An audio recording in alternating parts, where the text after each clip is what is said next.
Sweet, sweet, sweet.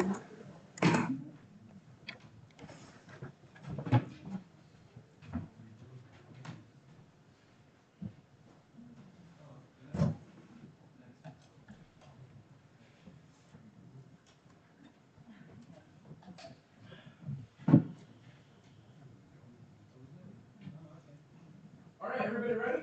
I can't hear you. Are you ready? Yes. Okay.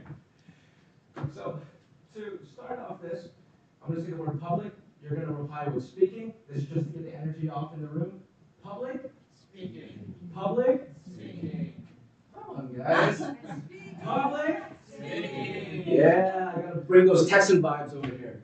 Okay, so I want to start off by telling you a story. 2 years ago, I joined an entrepreneurship program in my hometown of Houston, Texas. And inside the program, I met a classmate named Amy. Now, Amy was two things: shy and shy. And when she presented, she was another thing: shy. So when each time she presented in front of people, she would freeze up, she would ramble, she wouldn't get to the point, and at the end she would feel really, really nervous. But then one day, she decided to work on her public speaking skills. And something incredible happened. Because 1 year later, I was sitting in the audience while she was presenting in front of CEOs, executives, and over 150 people. And she didn't stutter once. Now, if you want to go through the same journey and transformation as Dan Lin, you're in the right place. Because today, we're going to talk about why AI is not all and why we should replace it with our public speaking skills, and also why your communication skills will take you super far in your career. Everybody ready? Yes. Okay, there you go. So to warm up, we're going to get a little bit of energy in the room. I want you to partner up with somebody that you do not know. Partner up with somebody that you do not know. It's going to be awkward.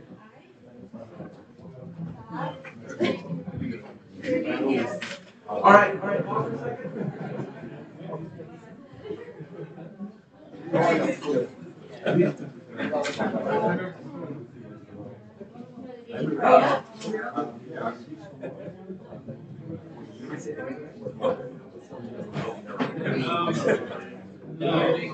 All right, everybody, pause for a second. Pause. I want you to take turns answering this question. Take turns, take around 60 seconds answering this question. Okay.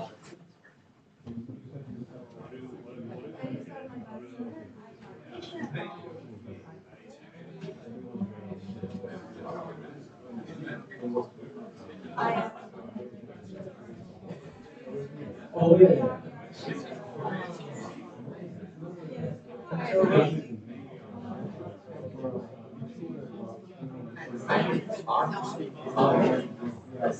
What is your goal?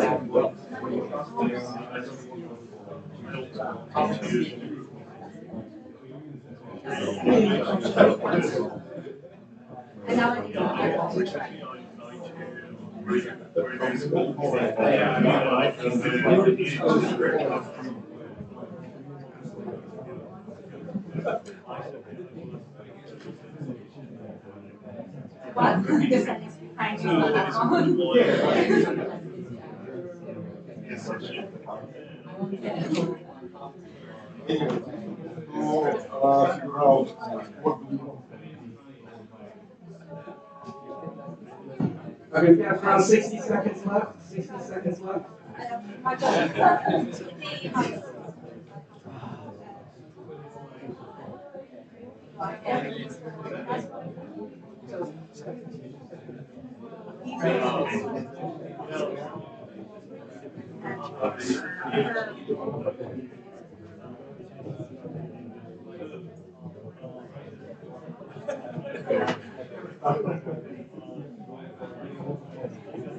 15 seconds.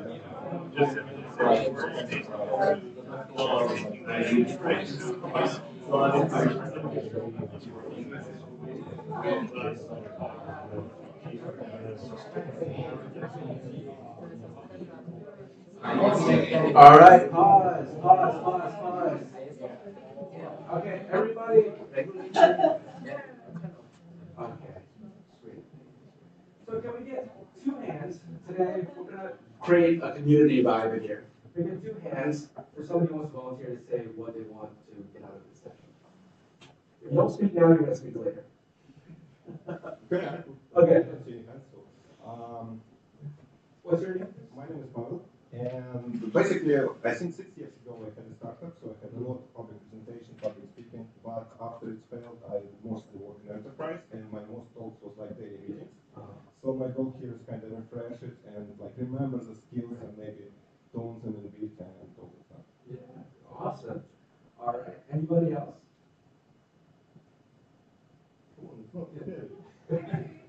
Okay, you too, because she rose her hand too. Okay. You go first. Okay, so my goal is to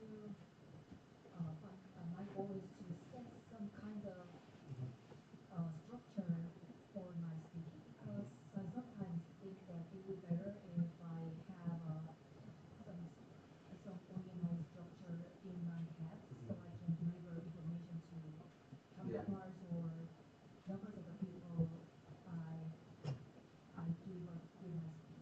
So if so, my goal is to find out what kind of formula that I should use based on a specific situation when I have to speak up. I feel like you looked through my presentation before you asked that. We're going to cover exactly that.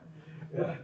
So, but I am the person that every day around with a lot of the meetings, and I am working on the science, so a lot of the details there. So, my purpose to how I can make more gist and summarize presentations, don't going to overwhelm others with a lot of the details. It's very important to deliver all of the information, but in a very structured presentation. This is what I am thinking for. No, we definitely don't want to overwhelm them. And what you mentioned with structure is completely right. And you already know the importance of public speaking from when you worked in startup. So we all have different purposes here today, but my goal is to leave you with something that you can go out and apply in your life. This session is going to be pretty interactive. We're going to do some exercises. Don't worry, nobody will come up here to speak. And I want you to apply what you learn into your job and your everyday life. So, my story. When I grew up, I was very, very shy and awkward. I went through middle school, high school, and I couldn't speak up for myself. I knew I was smart, but I didn't know how to communicate to other people that I was smart, and I had trouble making friends. That was until in my last year of high school, I had the wonderful opportunity to meet mentors from Harvard, from Oxford, from the FBI, who are communication experts and who taught me the power of communication. And because of them, now I'm going around the world and I'm training people because I have a purpose in life. And that is to help people speak with confidence. And you'll quickly see through today that when you're able to speak with confidence, not only do you feel better, but you're going to be able to connect with more people. You're going to be able to unlock more opportunities in your career. And you're going to be able to be more visible in the workplace. Now, if you look at the job industry right now, you can see that the job gains have fallen quite below average, especially in the past 2 years. And also, with the rise of AI, a lot of people are getting replaced. With this, the key to standing out is not by using more AI, and I know a lot of people say, okay, you got to master this, but as the technology is increasing, it's going to be an unbeatable race. So the key is to improve your communication skills. Throughout your career, these are where your technical skills will get you pretty high. I know a lot of you guys in here are very technically brilliant. We have some people in here that wrote books. I shamelessly did research on everybody that came before I joined this. So I see that a lot of you guys know what you're doing. But you can see, we hit a plateau. And what will get you up there to the senior level, to the VP level, to the executive level is your communication.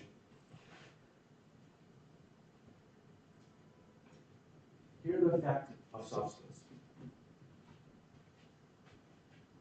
And 86% of failures in the workplace, from stalled projects to meetings, are from a lack of soft skills.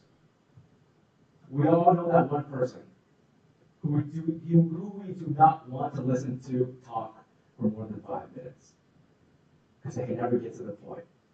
And we never get a clear picture of what they want after we talk with them. The agenda today, after this intro, we're going to go into how to speak with confidence. From there, we're going to go into how to speak with clarity. So what we were talking about earlier was structure, that's clarity. And then we're going to do an exercise. Because if I just show you guys what to do, but I don't let you guys have the opportunity to practice it, this session's going to be pointless.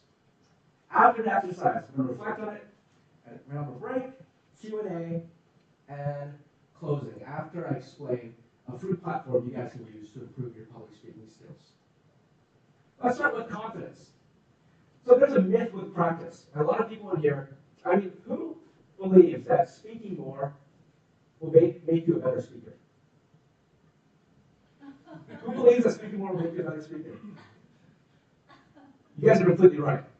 What speaking more won't do is it won't make you feel more confident automatically. The people who do feel confident from speaking more, it's a mindset shift. So yes, practice, speaking more does make you better, but it doesn't necessarily translate to confidence. And people, you can see keynote speakers, you can see people who've been speaking for their whole lives, and they still do these things. Because they haven't changed their attitude around speaking. And we have these limiting beliefs that hold us back. And I know you've had that moment where you're standing up on the stage or you're standing in front of the room and you think to yourself, I just messed up. I should have said that. What is that guy thinking of me? And then we start to mess up. We get more nervous. And then we start to blame ourselves after the presentation. And you're thinking about that presentation weeks after it has ended, because it becomes one of the downfalls of your career. So the solution is not just to speak more, but if you want to build confidence, you need a mindset shift. The problem is, when we speak on stage, a lot of us think of it as a performance, and as a result, we like to prove ourselves. We prepare for a presentation, and in our heads we're thinking, okay, I have to give a really good presentation. I have to make sure I'm perfect. I have to make sure I remember my lines. Because why? I want to prove to everybody that I know what I'm doing. I want to prove that I know my field, I know my expertise. You're going to be giving control to other people. You're literally letting people that you don't know, maybe you do, control how you feel. As a result, your fate, whether you do good or not, will be in their hands. Who here goes to the gym? No shame.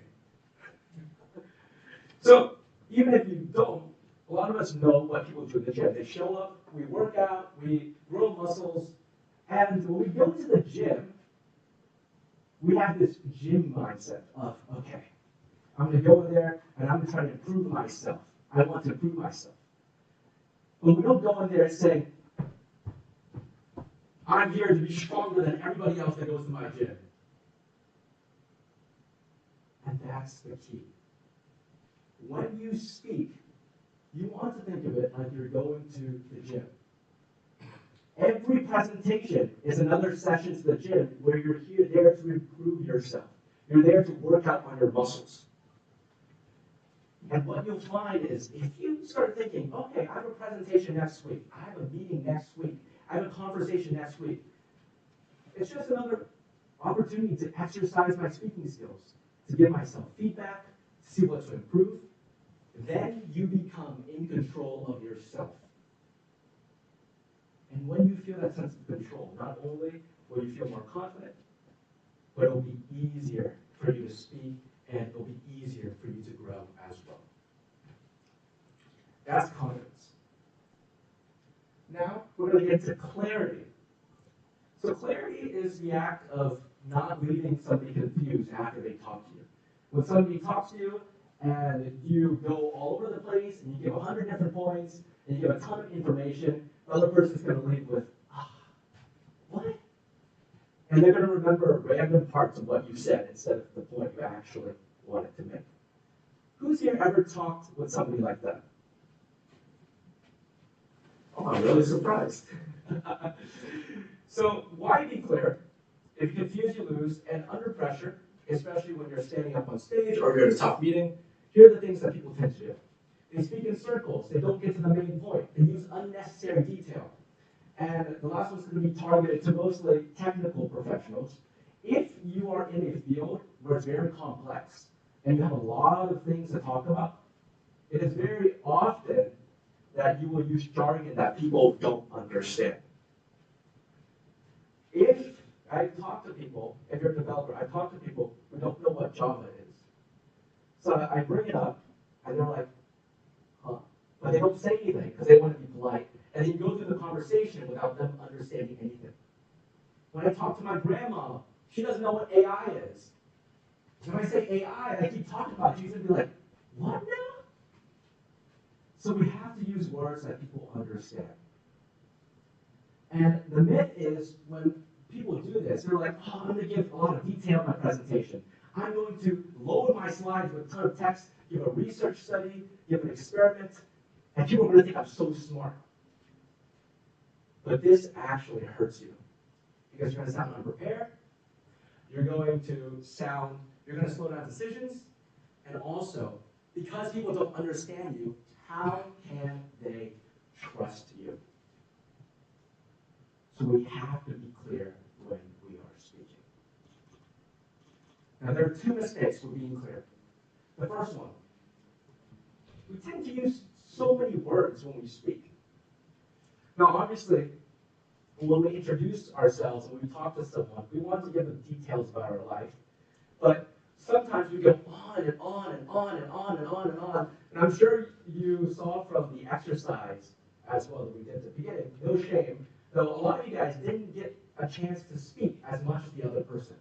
Because we talk a lot. Yeah, no shame on that person too. The second mistake we tend to make is we don't have any structure when we speak. So if I talk to you and I start talking about my career, and then I go into my life, and then I start going into my fish, my dogs, my mom, my grandma, that goes all over the place. And in casual conversation, that's okay. But if you have a meeting with people who do not like their time being wasted, or you have a meeting with a VP, an executive, if you're doing an interview, and you don't have a structure, the other person will not leave with a good impression. I'm going to show you a few speaking structures that you can use today to improve your public speaking skills. And after this, we're going to practice. So the first one is called prep. This is where and I'm not, Beach not in here, never mind. So prep is a good way to organize your thoughts for Q&As, for where you're sharing ideas, and it's very good for general situations. And here's how it works. If you ask me, what's your favorite animal? I'm going to start with my point. My favorite animal is a fish. Why? Because I grew up with fish who really, really loved me. An example. One day I came home from school, and my fish saw that I opened the door, and he just swam to the tank because he was just so excited. And he put his face right in front of mine. And that's why I like fish so much. That's a lot different from saying, oh, I like fish because blah, blah, blah, blah, blah, my grandma, my childhood, my aunt, blah, blah, blah, blah, blah, blah, blah. It's a lot more clear. This is prep. Point, reason, example, point. The second one, I love to use this when I'm pitching something, when I'm trying to persuade somebody, when I'm trying to influence an outcome. It's really good for meetings. It's called problem, pain, solution. If you ask, let's say I'm trying to persuade my team to skip a section in a project that I'm doing. What I can say is, okay guys, the problem here is we're wasting a lot of time on parts of the project that are not giving us that ROI, that return on investment. And as a result, people are getting lazier, our team is getting frustrated, and nobody wants to show up to work. So my solution is we skip this section of the project. And that's problem, pain, solution. The last one. Excellent for disagreements, excellent for negotiations, or when you want to call out bad behavior at work. Let's say I'm in a meeting, and my friend Ben, I hope there's not a Ben here, keeps interrupting me. I get really annoyed. So after the meeting, I might use fact, opinion, reason to help him know that he's annoyed without making him feel accused. So I might say, Ben, in the last meeting, you interrupted me 3 times when I was trying to talk about my idea. And as a result, I felt really unheard and a little small because of you. And because of this, we're not able to make progress in our meeting. Fact, opinion, reason.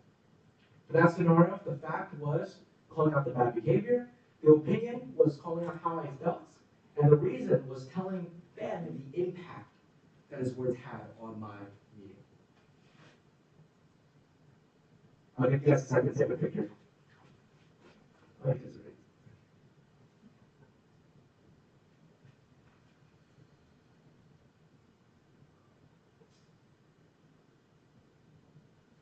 I love the orange kids. And when we learn these structures, it's not enough just to memorize them. So I guarantee, if even the picture you took, you're going to forget these structures. There's a lot of detail. But we have to practice them. And you see this cycle. Here's how you get better. You practice, you apply it to your meetings, your conversations, and the myth is we have to do big presentations. We have to practice with big things. No, we don't. We can practice it in our conversation with our mom, our friend. You could practice it with somebody in this room. You could practice it when you talk to the next person you meet after you get out of this room. And then from there, you sit down after, you reflect after, you give yourself feedback, and you grow. And you keep repeating. Because this world is your gym. All your relationships are opportunities to exercise your speaking muscles. And if you want to get better at communication, this workshop is going to do nothing for you other than give you the knowledge. You need to go out and actually apply it. So let's do an exercise. Now, before I go into this, I wanted to thank Beach for helping me set this up. It doesn't look like he's in the room. But thank you, Beach. She's the founder of Cold Soul. And I also want to introduce a very important guest. So this is Sierra. She's my girlfriend, and she's helping take pictures for this event. But she's also going to be my partner in helping demonstrate this exercise. Hi everyone, my name is Sarah. Nice to meet you guys. So here's what we're going to do. I'm going to give you the chance to move around the room and sit next to a different person. I do not want you talking to the same person that you just met. The next thing is you're going to get out a timer on your phone. And you see on the table, there's sheets of paper and there's die. I'm going to explain how that works very quickly. But basically, you're going to have 2 categories. Let me just do this. Okay, here's a sheet of paper, and here's the feedback sheet. Unfortunately, I should have been better prepared, and I didn't print out enough for everybody. So the feedback sheet, if you feel like if there's only one to share and you want to take it home for yourself after giving yourself feedback in this exercise, then ask your partner if you can take it. Now, you can see here, there's 3 categories with prep, problem, pain, solution, and fact, opinion, reason. And under each category, there are 6 questions. What you're going to do is for each turn, you're going to roll the die twice. The first roll is going to decide the speaking structure. So this is whether you use prep, whether you use problem, pain, solution, or whether you use fact, opinion, reason. And you can see to the left of each structure, there's a number. There's 2 numbers next to it, so you know which structure to use. And the question as well. So after you get the speaking structure and the question, one of you will answer that question using that structure in 60 to 90 seconds. The important part is this. We want to keep it concise. If your partner goes above 60 to 90 seconds, it is your responsibility to let them know, like, oh, it's 60 to 90 seconds. But the reason we do that is afterward, you're going to ask the other person to give you feedback. And that person, too, is going to answer the same question and get feedback for themselves as well. I talked about the cycle in the last slide and how the more repetitions we have and the more we're able to give ourselves feedback, the technically better we improve at speaking. So you want to repeat as many times as possible. I'm going to give you 20 minutes. These 20 minutes are going to go by very, very fast. So make sure you get the most out of it. All right, Sierra, you ready to start off? All right, sweet. So I'm going to borrow your dad for a second.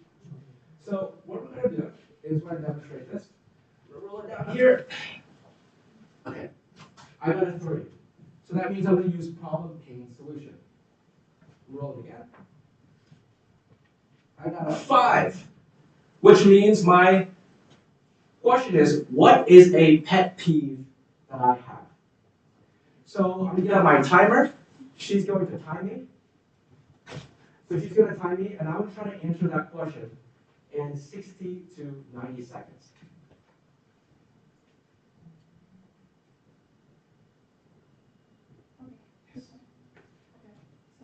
Okay.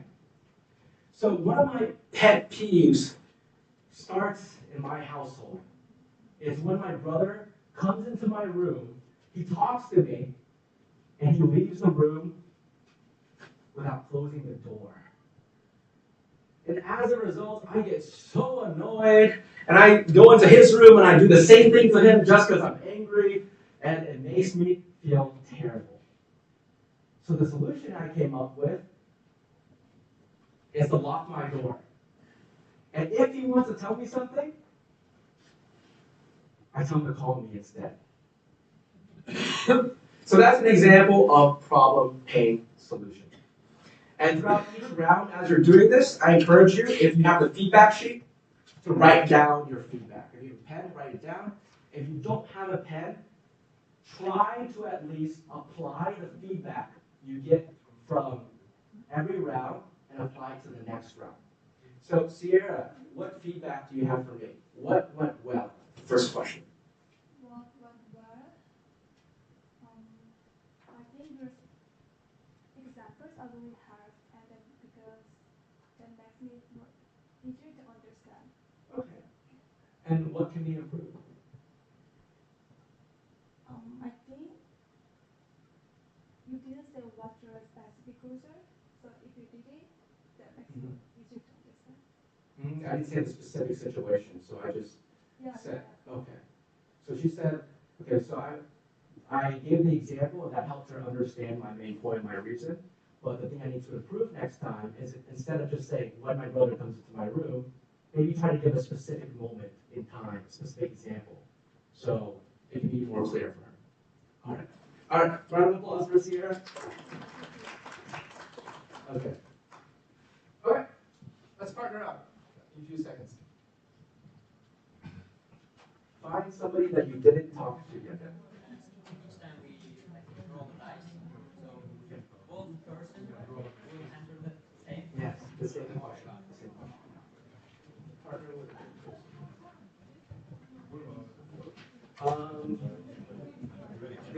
actually a group of three.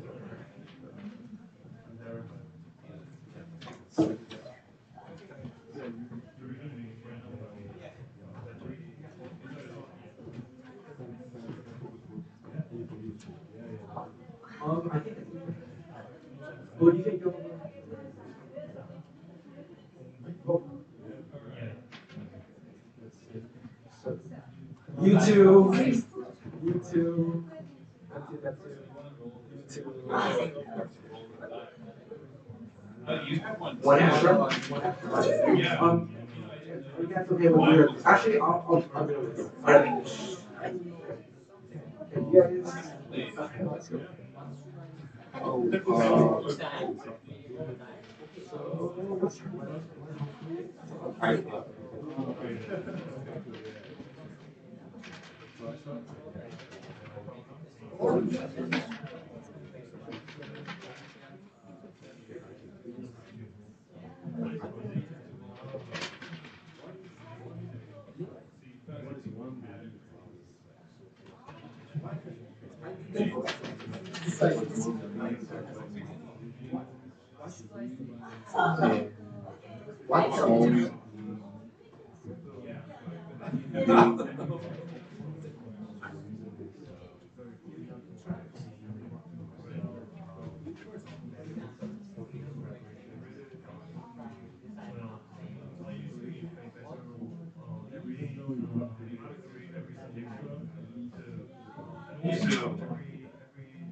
Especially last year, I go to Japan several times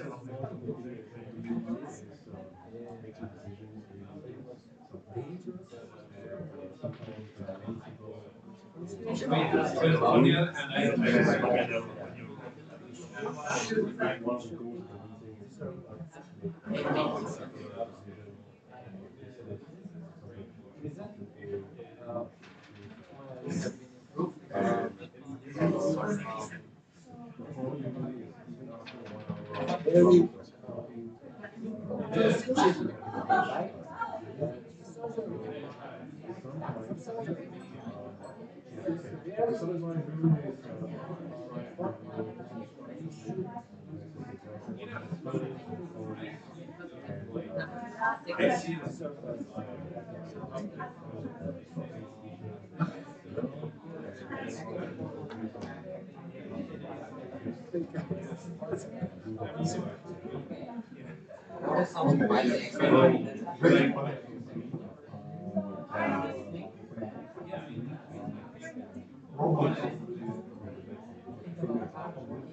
One time visa to Japan.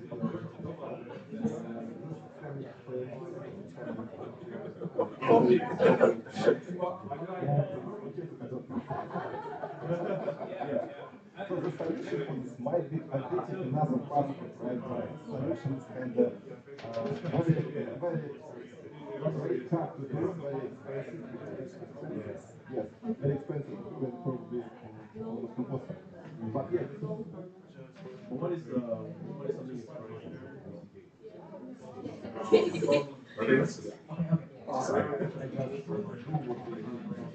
I almost no income tax.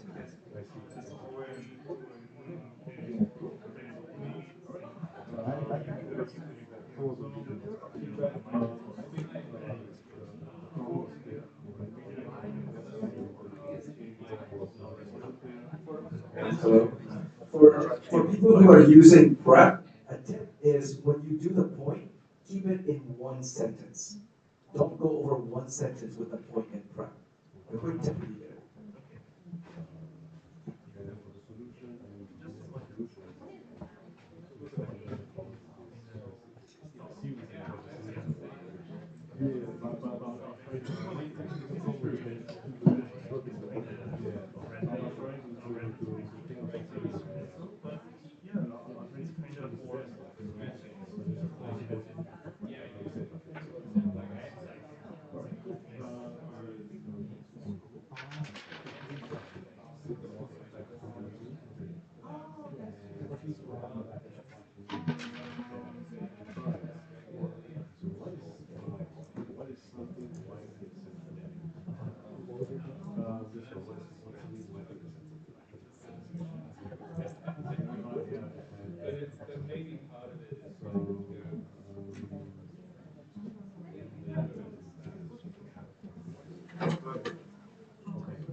So I do exercise, right? Yeah.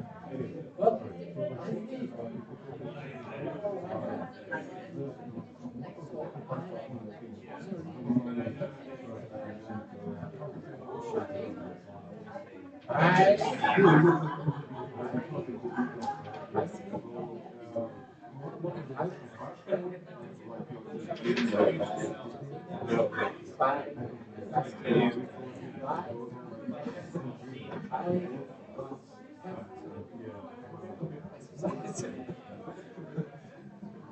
I don't like I think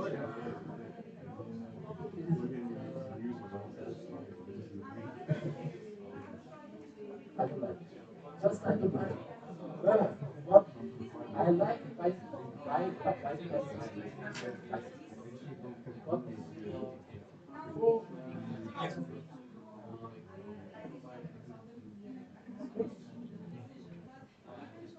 without exercise I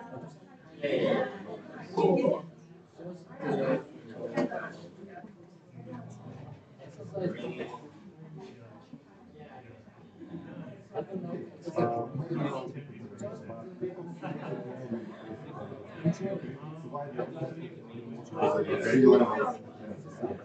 People think that I think that my opinion is that it's not going to happen. And the reason for this would be, first of all, my experience. Hey guys, yes. Finish Finish your thought. So the exercise is not over, but after this round, we're going to switch partners. I got a wonderful idea from a guest back there. So we're going to switch partners and let you meet somebody else and also do the exercise with them. So finish up the round right now, and once you're done, start looking for somebody else. Got it?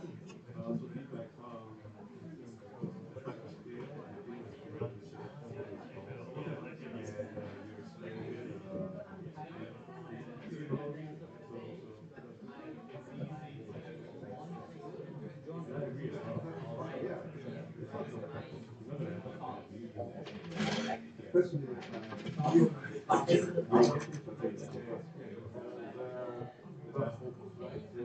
presented like that we create the secret file and I read everything that on the topic like what is and no funny thing it doesn't work. It doesn't work. The thing is publishing it doesn't compile correct data. So we kind of gradually found our project kind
I've got you.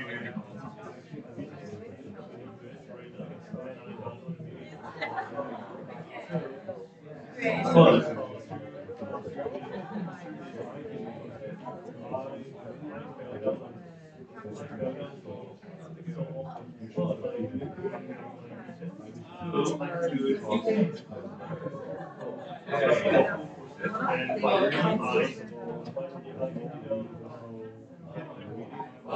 Great.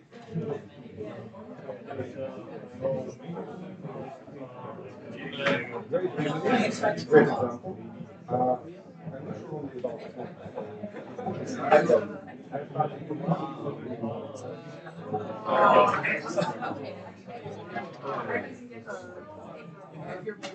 probably started to rock. Okay, makes sense, makes sense. What is it? The reasoning, for example, okay?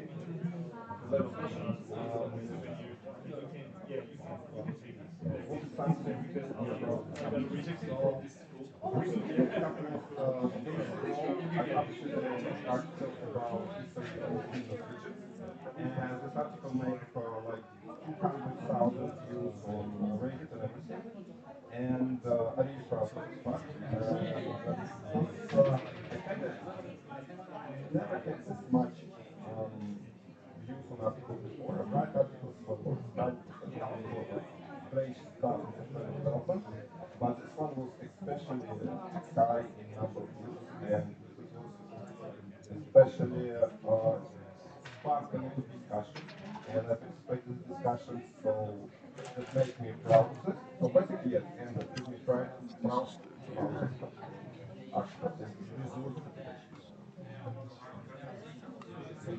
No,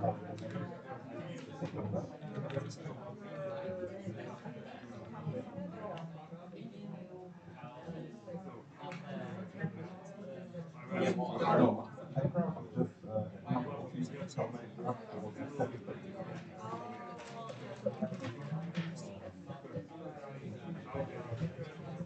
A lot of people, a lot of people, positive feedback, a lot of conversation around it,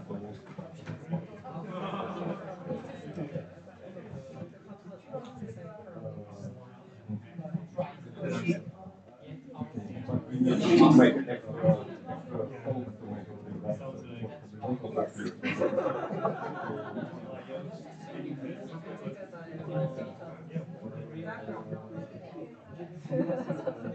okay, it's valid. So that's three. No, we just kept, no, three is here. Okay.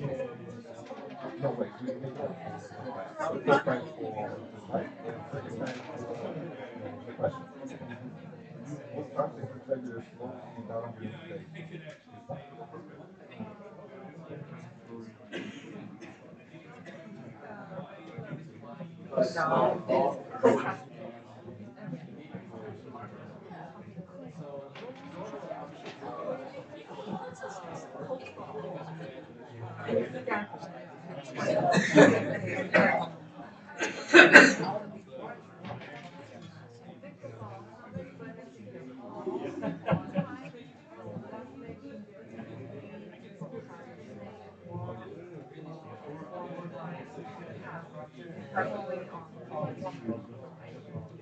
Around 5 minutes left.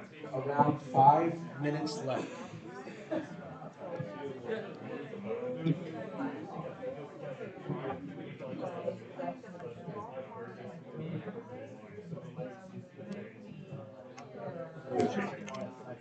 Five minutes left.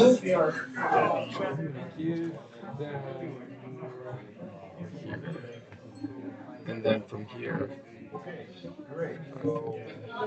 reflection is going to be 10 minutes. Reflection 10 minutes is 7:20. After the reflection, so reflection was 5 minutes is 7:15. Just 7:20, 7:20.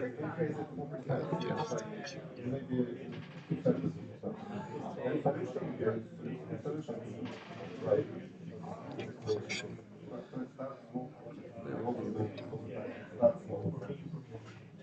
Okay, let's switch now. So, what is something that has slowed down during the day? I would say in my case, the main problem would be a lot of distractions. I'm convinced by the lot of work during the day, but also I have a lot of other activities and stuff.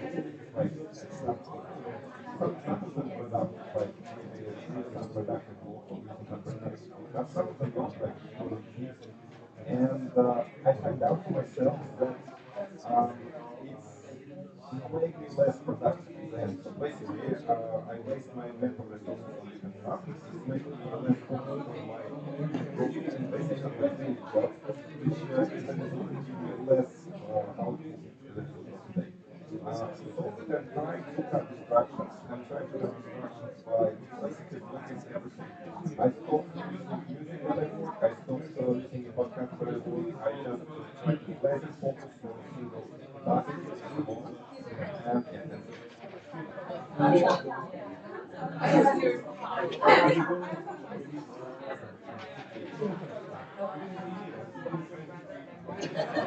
Travel distractions. Because a lot of time I just like put the phone around, start some podcast and just have people talking and at the same time I'm working and this became at some point I understand this became like it's distracting. I don't got it. What is important?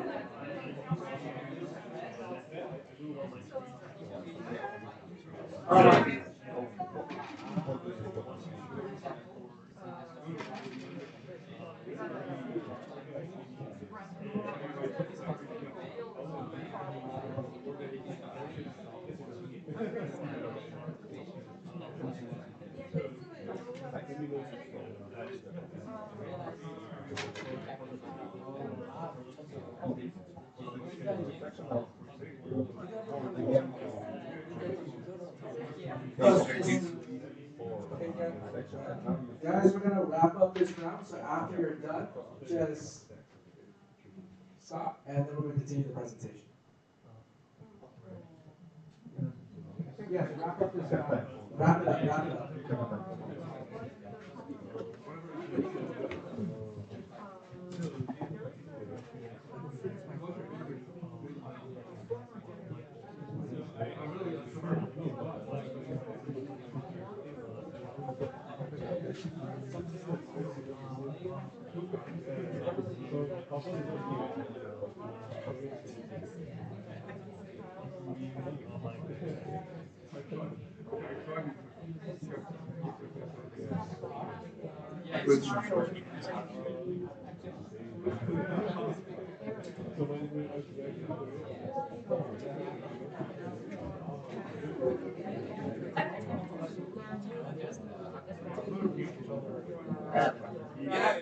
All right. Let's reflect on this lesson, and we're gonna go around. And with each group, I want one person to volunteer and answer, what did you learn? But the twist is, you're going to answer using prep. So let's start with this group right here. What did you learn from this exercise? One of you can answer. I feel it's really hard to. Okay, don't use prep. Just what do you want to learn? What I Yeah. learn, I think it's quicker so we can dive into that. talk logically. Talk logically. Yeah. When you say logically, what do you mean by that? It's really hard to separate the context in talk when Yeah. you are trying to talk something in a logical way. Right. Yeah. It's really hard to separate the portion of the context. No, it is. Like sometimes is this an example? Is this a point? It's really hard to find that line between each thing. Great. So next group, what is one thing that you guys learned? I learned that even though there is a different structure of that questions, but I almost try to answer in the same structure that I have in my mind without categorizing. Okay, each Right. structure is much more appropriate to this question. Yeah. No. So I learned that I have to firstly, when I hear any questions, try to analyze it. Okay, what is the best structure that I can answer? Yeah. Yeah, exactly. I mean, that's not something that we naturally do. It's something that's going to be really uncomfortable at first. So I'm glad you brought that up. Yes. I learned that before speaking, I thought that I needed to structure my thoughts first. Yeah. Because without structure, I lost so easily. So I learned that I needed to structure my thoughts first. Yeah. An analogy I hear is when we don't have a map to get to where our destination is, it's a lot harder to get there. We might still get there, but we might take detours, we might take the longer route, but when we have a map, like a structure, it's a lot easier. I learned that feedback is important and very useful, and I wish, I wish people have more feedback most of the time. Oh, yeah. Rather than just doing an exercise setting. Oh, yeah. Feedback is so important. Without it, we won't be able to grow. So one thing I like to do is when I have a meeting at work or something, people think it's weird, but afterward, I literally ask one of my close colleagues or my partners, I ask them, hey, do you have any feedback? Like, was I clear enough in that meeting? Were there any points you're confused on? And that could be a way to get it in real life as well. I think it's the structure helps to deliver your thoughts quickly, so and straight to the point. Oh yeah. So yeah, it's really like it helps to make your thoughts more concise and straight to the point. Exactly. Yeah. It's a lot more concise. Yeah. I learned to be more structured when I talk. So if I don't use a prep, I won't. It's hard to structure and Yeah. be very good to work. Mm-hmm. So I learned structuring and getting to the point. Yeah. Right. So similar things over here too. It's very easy when we don't have a structure to go on different topics and then go all over the place. Okay, I think clarity in communication is really important because we have all different ways to communicate. And yeah, the structure really helps to have, like you say, like a direction, like the map where the destination, that you can understand each other better. And yeah, that you get on point and not that you lose the line or you have to hold the line from another side. Yeah. Misunderstandings, for example. I like how you mentioned understanding. That's one thing that we focus on when we talk about structure like this, is we're trying to get the other person to understand as well. So a good tip that I didn't show up here is after you finish something, you can ask the other person, hey, can you walk me through your understanding of that? Or I just want to make sure that we're on the same page. Can you walk me through what you heard? So that you can hear if they heard the same thing that you said. One thing I would say is I like these patterns. They're quite good. Like, especially I think in a lot of technical presentations, it's sort of problem, pain, solution. It's a recurring theme. Yes. But what I would say is, in this exercise on some random topic, it's hard to actually organize your thoughts into one of these patterns. Yeah. It really is. Like when we're used to, a lot of people, they say, oh, like work technical presentations are easier than small talk, but it depends on what we're used to and what industry, what field we're into. So with these random topics and the structures, a lot of times it's not intuitive. When somebody asks you, like, what's a pet peeve you have, you're not going to intuitively think of problem, pain, solution. But the point here today is that I just gave you a demo, an exercise that you can apply to your actual life. Whether it's in your career, at work, there are infinite opportunities where you can practice these structures. So whether you're in a meeting, a presentation, those are your chances. Before we get to the Q&A, I'm actually going to show you how it works. I'm going to take a quick break, and then I'm going to answer the questions. So I'm going to scan the QR code below. It's going to take you to a platform called the Public Speaking Gym. This is my platform where you'll be able to join, and we're going to use this for Q&A. Make an account to join, go to the questions channel. If you use Discord, it's similar to that. And then I want you to type your questions in there. So take a moment, scan this QR code. And once you make your account, once you ask your question in the channel, you can take a break and we will regroup at 7:25.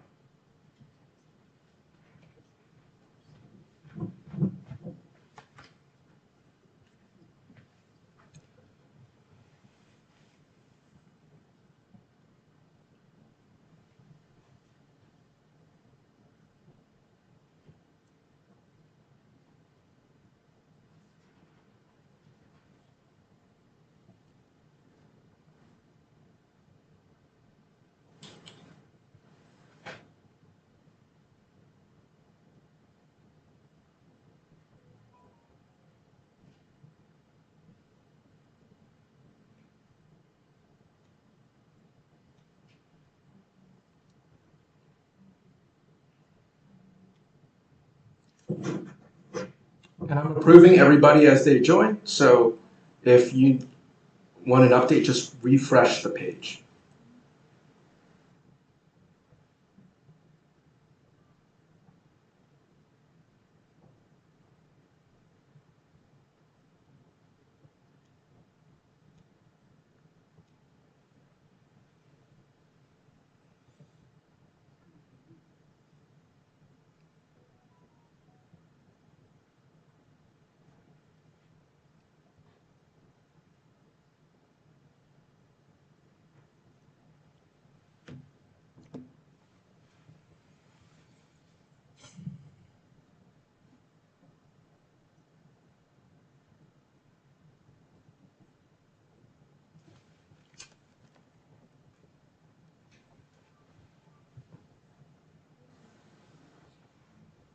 Really don't need so strict rules for passwords. Yes. We have very strict rules for passwords, like special character, characters. So it's too much. Especially if you sign with Google, you shouldn't ask password at all. Yeah. Just leave it simple. So you want to look at your Okay. No, I. Oh, you're in it? Yeah. Yes, I just a little feedback on the display. Okay. No, I'll make it. I'm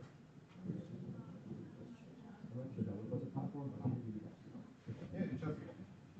It makes you have special characters. Yes, for password it requires special characters and 8 characters, so it's kind of too much for it. Yeah. It's not like a main account, it's legal. Yeah, it needs simple.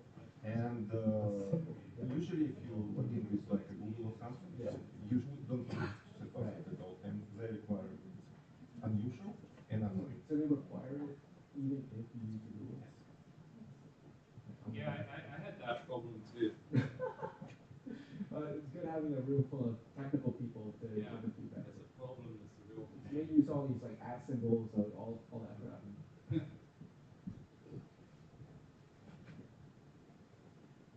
So you guys will regroup at 7:25, so good for you. Huh? No, there's no password. There's no password. Who? Great teacher.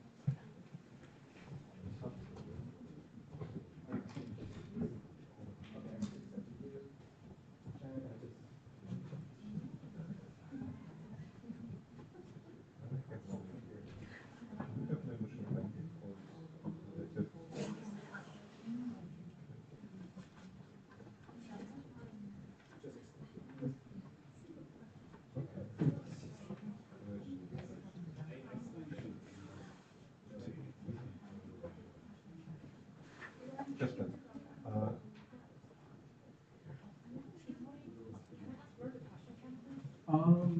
No, I just realized that. Just click here. Yeah, just.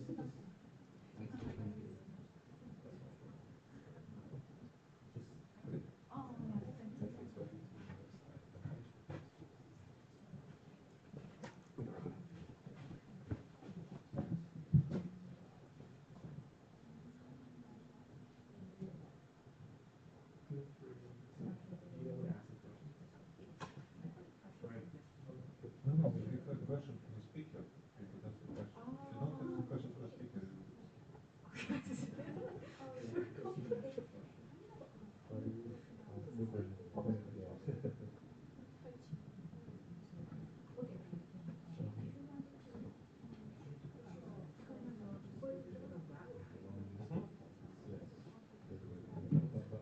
explain some continuity, some probably more.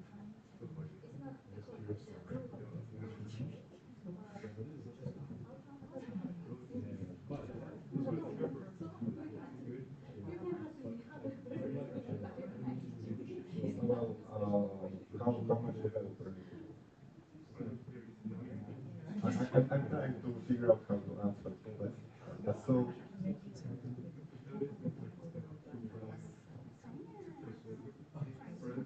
okay. Okay. So, any web app could work on mobile like this. It's just a mobile version of web application. So just support mobile sizes, mobile interactions and stuff. It's not like mobile application. So basically,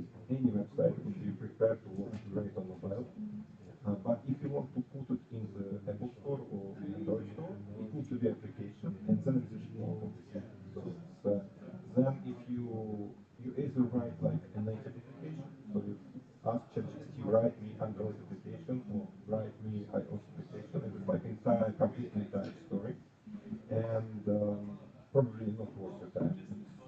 It's very huge and complicated to publish into App Store, because then you need to have App Store account, and for else you need to pay. It's very complicated process. It's require you to buy access for source.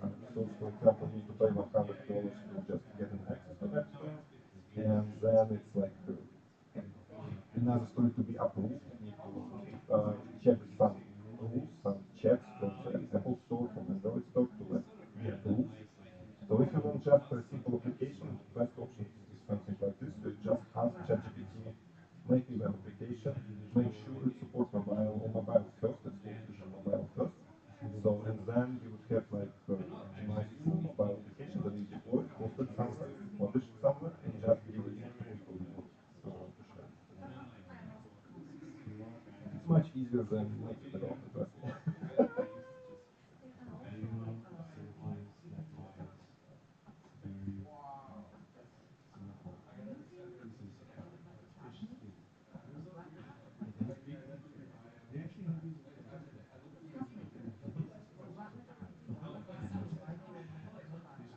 It's very expensive to make a robot. So,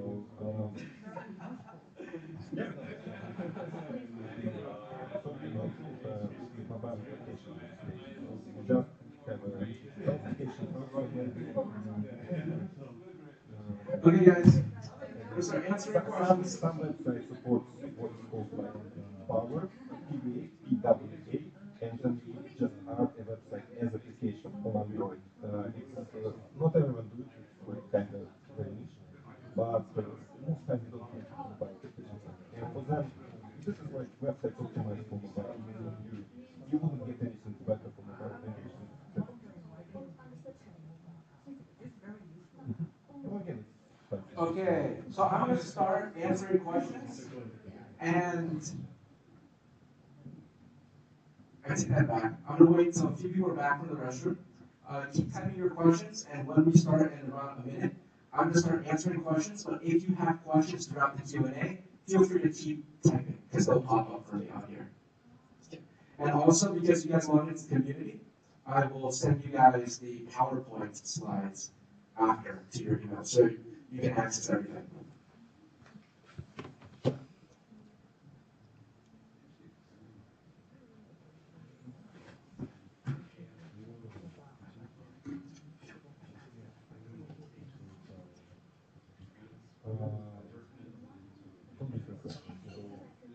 Directed by Gmail account, it doesn't need to be mobile application on the website. This is accessed by Google account. You just have ChatGPT, give me identity to log into my application with Gmail, and that's it. Obviously, there would be some kind of setup.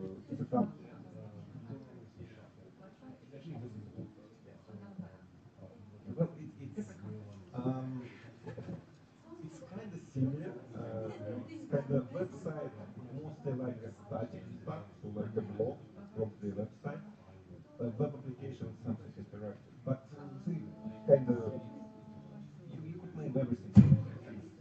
It's not like yeah. Just what you want to jump into ChatGPT mobile first web application. That would be enough. That would be the direction you need to go. Okay, so the first question, and again, you guys keep typing as I'm answering these. The first question is, how do you communicate with structure in a natural way? So who here feels like the exercise made you sound a little unnatural? 1, 2, 3.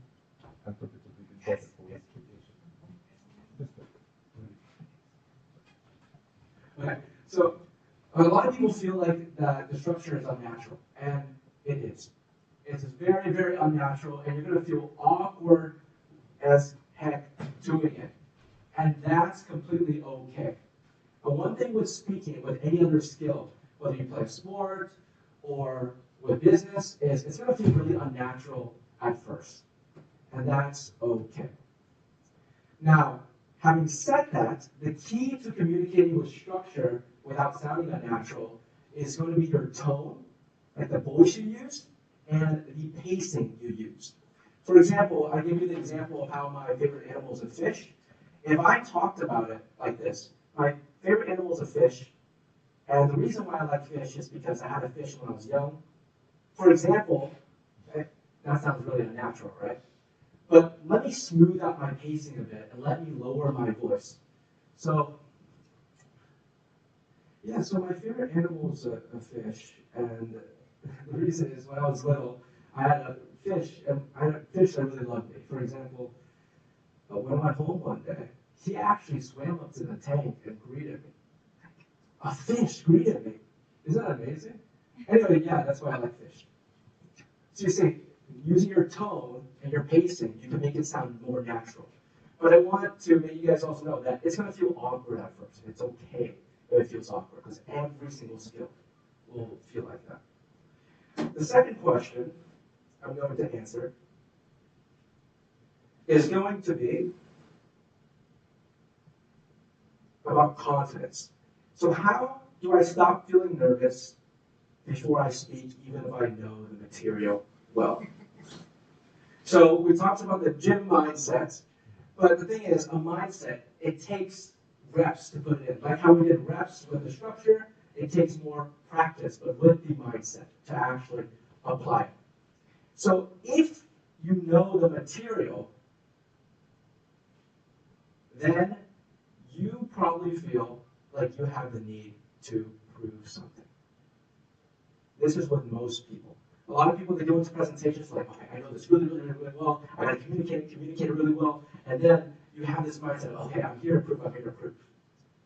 But remember, you're not there to prove.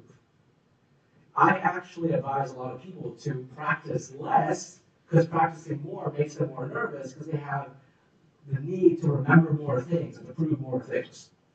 So if you're actually preparing for presentation, and you feel that you're getting to a point where you're getting nervous, the more you prepare, take a break. Take a break. Take a walk, go off the presentation for a little bit, take a day off, and then come back to it. And that's how you reset if you feel nervous, even though you know your material before a presentation. Can I just add Yeah. something? I mean, and this might sound strange, but you know, Yeah. over the years I've spoken in front of thousands of people. But still, like the day before, the morning of, I'm like, what the heck? Why am I doing this? This is awful. This is a dumb idea. I should give up speaking. This is a technical conversation. And then right before, when I'm about to go on stage, my heart is pounding. Yeah. Right? But once I'm on stage, I'm having fun. Yes. Yes. Right? And I mean, my mood does vary, but I can go up on stage. I will have a good time. And then part of it is like I make sure that at the very beginning, I have the beginning of the talk very polished, Right. ready to go. So even if I'm nervous, it doesn't matter because I practice it. Exactly. Like you have the momentum at the beginning when you. Yeah, and then I settle down and like my heart rate, Right. helps, and I just have fun, and then afterwards I'm ravenously hungry. No, so what Chris mentioned is quite common, and please, just making sure I'm not going to get kicked out or anything, right? Okay. Okay, so what is quite common in the speaking community, when I have a lot of public speakers in my network, is that most of us, even though some of us have 20, 30 years of experience keynote speaking, most of us still get nervous. And it's completely fine, because the thing that separates people that speak well, the thing that separates from people that don't speak well, is not whether you get nervous or not. That's a natural human reaction. It's whether you can deal with it, and you have the tools to deal with it. And the gym mindset is going to be your first tool that you can apply. No proving, but go speak like you're going to the gym. It's like going to the sauna thinking it's not going to be hot. No, you expect it to be hot. But you take that because you know you're going to get better. You're going to feel better after the sauna. That's the same thing with speaking. Okay, next question. Again, if you have more questions, just feel free to type it. Tips for answering with improv. Now, improv is really, really hard for a lot of people. And the way you can practice this is, I mentioned it earlier, start with your everyday conversations. Don't do the big things first. If you have you have a presentation tomorrow, I get it. But don't try and tell yourself, I'm going to use prep in my next big presentation. And that's going to be your first way to practice. Try it with somebody in a casual conversation. Or try it with a friend, try it with a colleague. If you want to, you can even try it with ChatGPT. So you start small first and then you increase. So that's how you get better at improv. You don't go for the big golden trophy at the end. The next one, is there any way I can improve my speaking habit? I found out that there are some speaking habits are shown, such as being monotone, even in a short speech. If there's any way I can improve, it will be helpful. So when you're dealing with a problem like monotone, what most people do is they say, okay, I need to fix my voice. I need to sound more dynamic. I need to make my voice go up and down, up and down. The reason why we're monotone is not so much of our voice, is because we don't feel emotion, we don't feel that personality. We don't feel those emotions when we speak. Most of the time, we're too focused on what we're saying. For example, if you meet somebody and you guys are both excited, you guys are going to be like, yeah, so great to meet you, so great to see you again. But if you're sad, your voice automatically changes. So you can see it's not so much of the voice, but the emotions you're feeling in the moment. So if you're struggling with being monotone, instead of trying to architect and move your voice around like it's some thing that you adjust, start saying to yourself, okay, I feel happy right now. So I'm going to talk in that more happier way. Or if you're talking to someone who's sad, you're like, okay, the mood's not right now. I'm going to talk to them. I'm going to empathize with them. I feel that way, so I'm going to talk lower. So it's more about the emotions than the actual act of controlling how your voice sounds. Okay. Next question. Can you give advice about body posture, gestures, eye contact, and those kind of things? And that's a really good one. So with body posture, I did something very purposeful at the beginning. I'll show you guys exactly how to start a presentation. So most people, they do this. They're caught up on the stage, they walk out, and then they just start talking like this, and they walk around.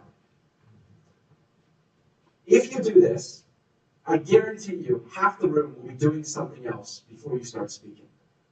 You're only going to be speaking to half the room at the beginning of your speech, because you didn't give people time to pause and focus on you. So when you're doing a presentation, instead, walk up confidently. This is the scary part. You're going to stand up here, and you're going to breathe. And you're going to stay silent until every single eye in the room is on you. And this seems scary because we're like, oh, okay, this is going to be so awkward. But I can't tell you how many times, and this is when I'm speaking to people who are up there, CEOs, executives, where I've done this, and somebody who's on their phone in the back looks up, and then I start the speech, and then I have their attention.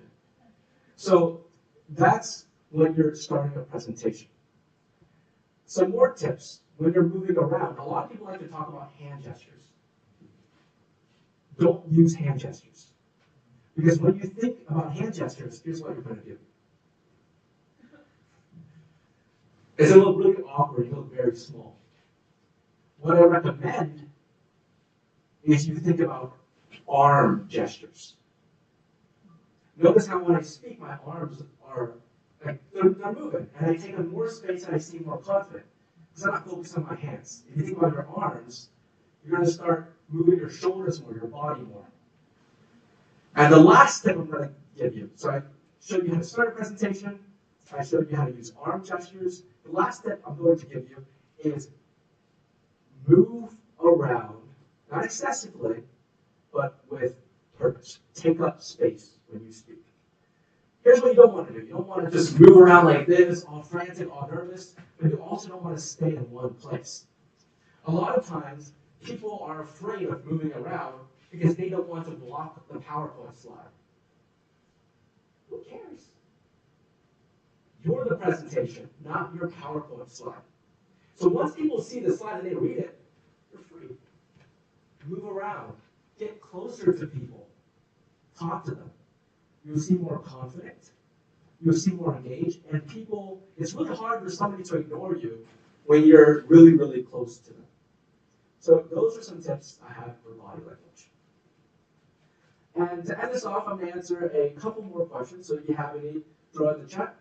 If not, I have some questions that were previously asked and commonly asked in these presentations. One of them was, how much should I prepare so that I don't sound overly robotic or memorized in these presentations? I talked about earlier how when we prepare for these things, we tend to want to prove ourselves more the more we prepare. And if you do that, sometimes people will come up and they sound like they're reading off the script. This is very, very common. My recommendation is there's not a limit to how much you prepare for something. If you can prepare more, okay, that's fine. But a lot of times we're so engaged in the preparation process that we don't give ourselves a break. I have friends and colleagues who had a big presentation coming up, and I asked them, hey, did you eat anything today? And they're like, no wonder why you feel nervous.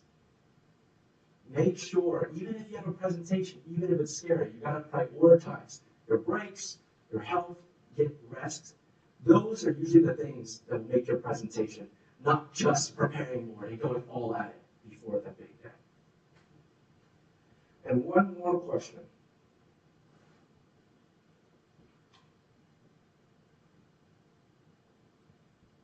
Okay.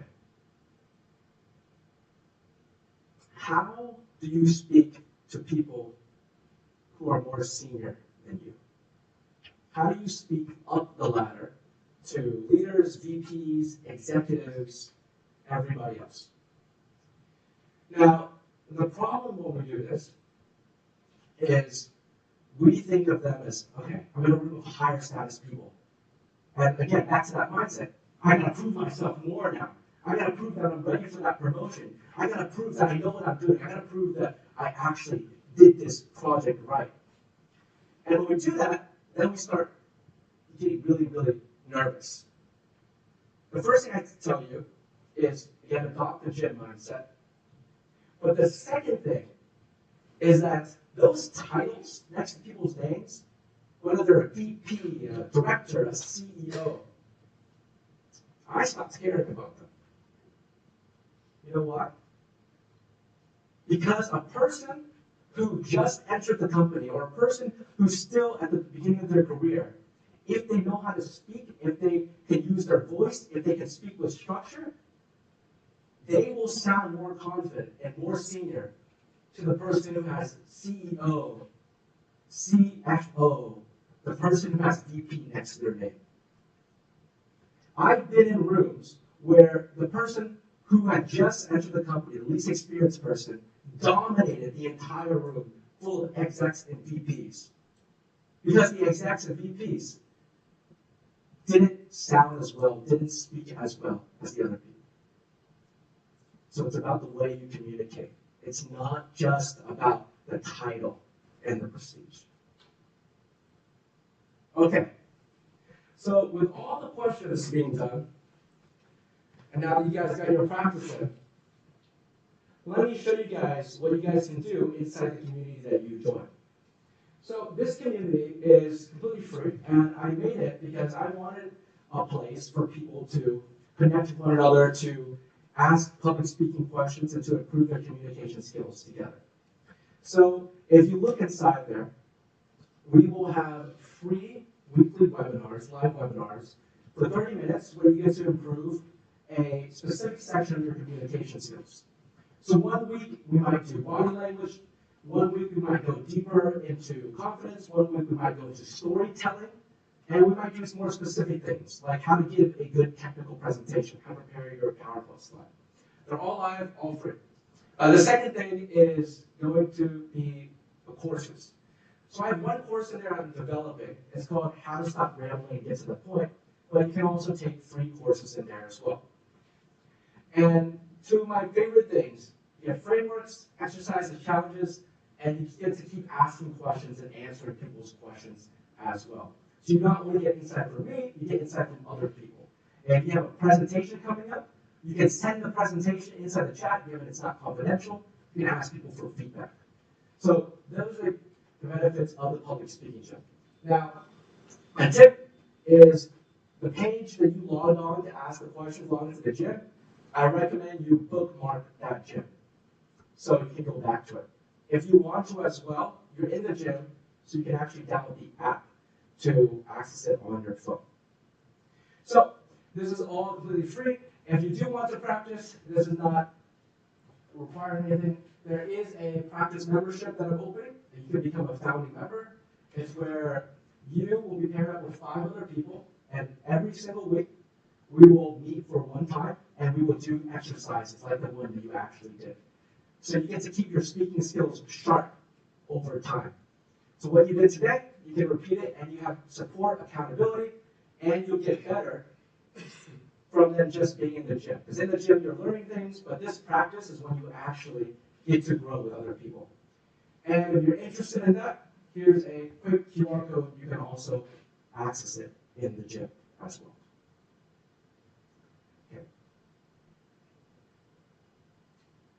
So, we're at the end of our presentation. No. Thank you.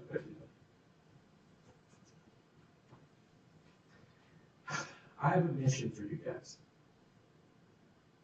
And that is when most people go to workshops like these, when most people go to events where they learn something, they forget what they learned the next day. They don't go out and apply it, or they want to apply it, but they still forget. My mission to you is you go out and you apply what you learned today, tomorrow, or tonight. Literally, use prep, use problem-pain solution, you can use fact, opinion, reason. Apply that tonight and see how it feels. Yes, it's going to be awkward, but take that first step. Because that's the step that most people don't take. Apply what you learn. And not only will you see that your presentations are getting sharper, that you feel more confident when you speak, or that you feel like people are listening to you more, not only will that happen, but you'll also start feeling the effects throughout your life. And this is one of my favorite parts of practicing my speaking skills. Because you will realize your relationships will also get better. There's more understanding between the people that you know. Your life will be much happier because you're not constantly stressed out about presentations, about speeches, about interviews, and you know how to conduct them. And lastly, your career will be much better. Because you now have the skills to go above the point that most people stop at, which is just exploring their technical skills. So, I said at the beginning that our world right now is dominated by AI, is dominated by the bad job market, is dominated by a ton of technology. And what I want for you is not to go out there and only focus on those things, but focus on the one thing that will make you stand out in this AI-driven world. Your human intelligence. Thank you so much, Bees, for inviting me today, and thank you guys for coming. That's it.